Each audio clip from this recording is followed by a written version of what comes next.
Welcome, biology students, to section 9.2, the Krebs cycle and the electron transport system. So we review these two processes as we go through the lecture slides here. If you recall from section 9.1, there was a process called glycolysis.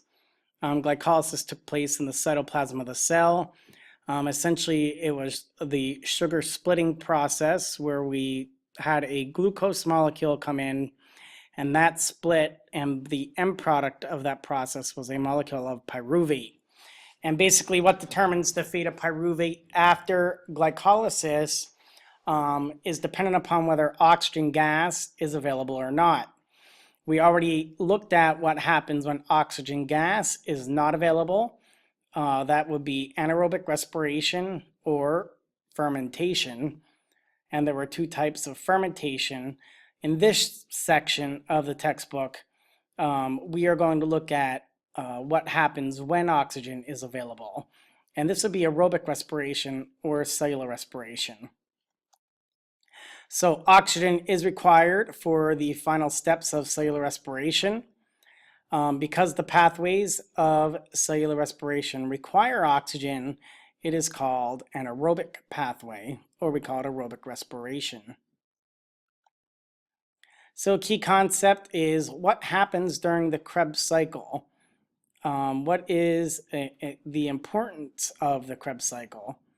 So during the Krebs cycle, pyruvic acid is broken down into carbon dioxide in a series of energy extracting reactions, and that is what we will see here.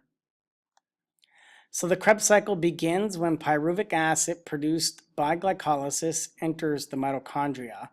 It would be important to note here that there are different parts of a mitochondria, just as of mitochondrion, just as we saw in photosynthesis, the chloroplast had separate parts. So the area of the mitochondria inside would be the mitochondrial matrix. That would be this area. This is where we're going to see the Krebs cycle take place.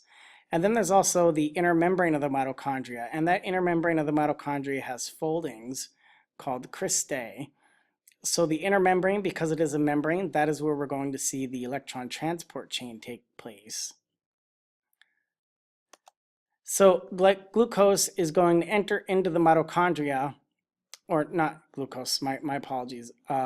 Pyruvic acid or pyruvate will enter into the mitochondria, into the area of the mitochondria called the mitochondrial matrix. And what we see is one carbon molecule is going to be removed, forming carbon dioxide gas.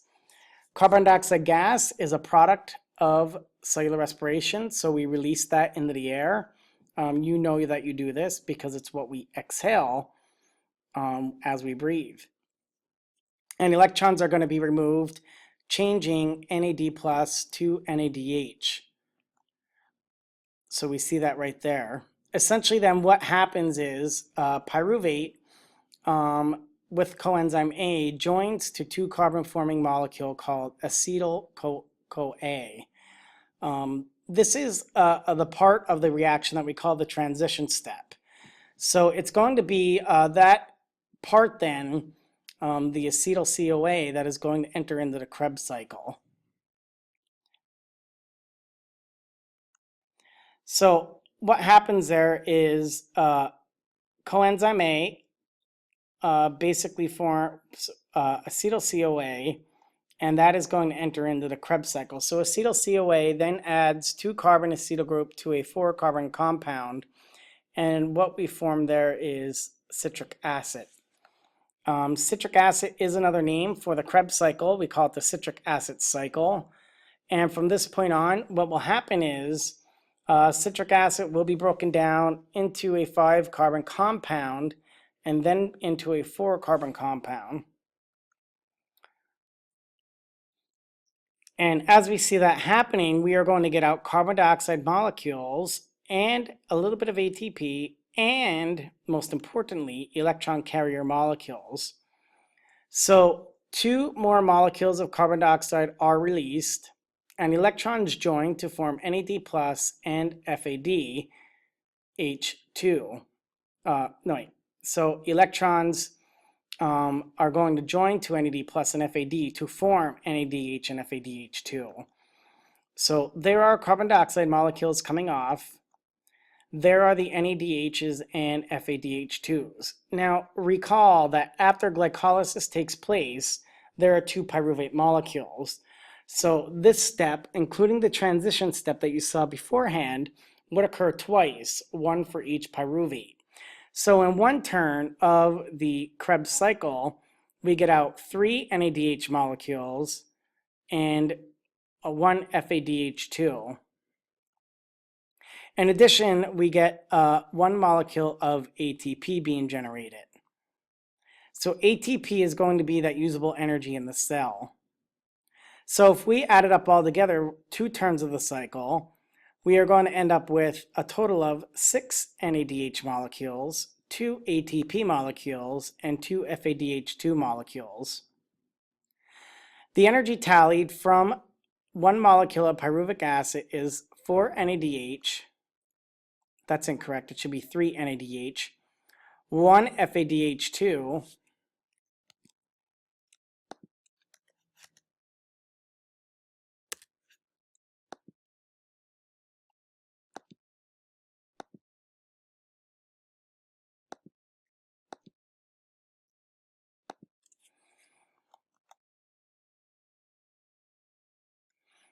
and 1 ATP.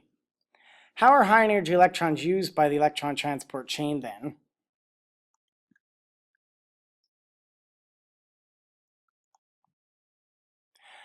Key concept: the electron transport chain uses high energy electrons from the Krebs cycle to convert ADP into ATP.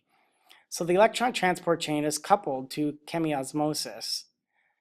High energy electrons from NADH and FADH2 are passed along the electron transport chain from one carrier protein to the next. So we realized that in all steps, we did produce electron carrier molecules.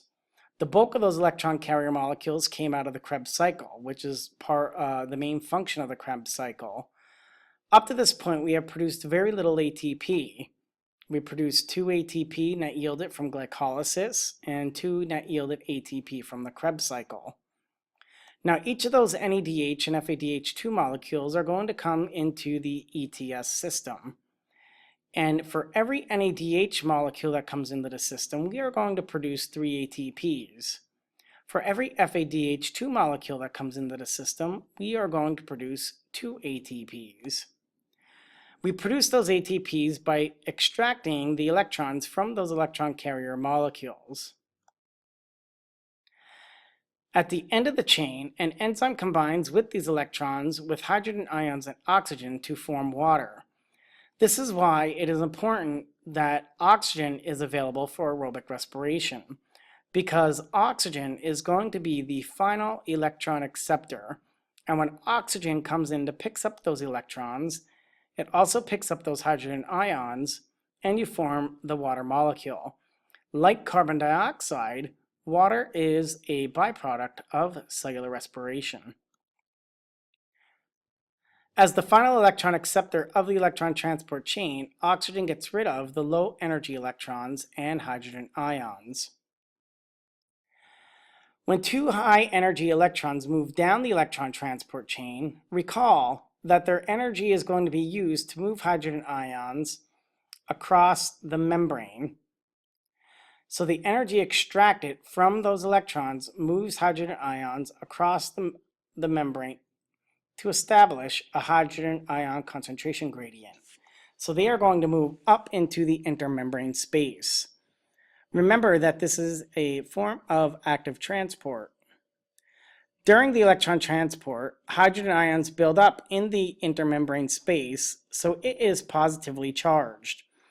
So you are establishing differences in electrochemical gradient there.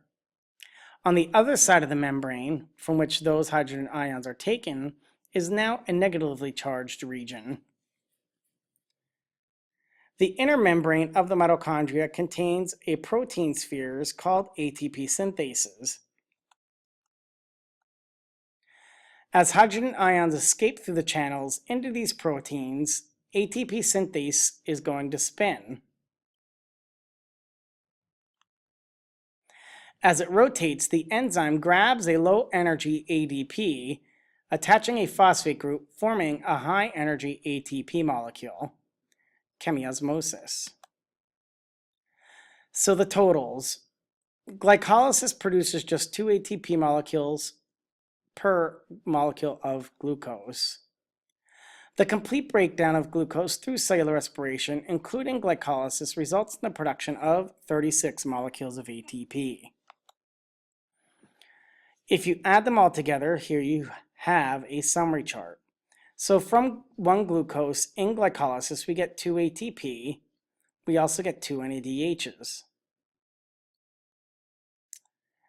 We get out 2 NADHs from the transition step. We got 6 NADH molecules and 2 FADH2 molecules from the Krebs cycle. So these 2 NADH molecules, here we have 4 ATP, 2 ATP, 6 ATP, 2 ATP, 18 ATP, 4 ATP, for a total of 36. Now we say that in cellular respiration, anywhere from 36 to 38 ATP molecules can be produced. So let's take a look at our energetic processes, both photosynthesis and cellular respiration, and compare them. The energy flows in the photosynthesis and cellular respiration takes place in opposite directions. So here is the equation for photosynthesis. If you look, cellular respiration is the reverse. Here you have energy going in, an endergonic reaction. Here you have energy coming out, an exergonic reaction. On a global level, photosynthesis and cellular respiration are opposites. Photosynthesis removes carbon dioxide from the atmosphere, and cellular respiration puts it back. Photosynthesis releases oxygen into the atmosphere, and cellular respiration uses that oxygen to release energy from food. Thank you, everyone. Have a nice day.